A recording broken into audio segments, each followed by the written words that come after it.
দুপারের অসংখ্য মানুষের হাহাকার শুনেও নিঃশব্দে নীরবে ও গঙ্গা তুমি গঙ্গা বইছো কেন?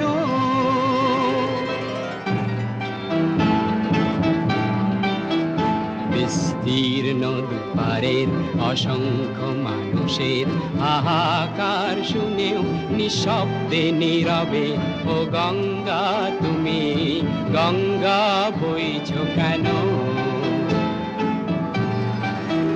বিস্তীর্ণ দুপারের অসংখ্য মানুষের হাহাকার শুনেও নিঃশব্দে নীরবে ও গঙ্গা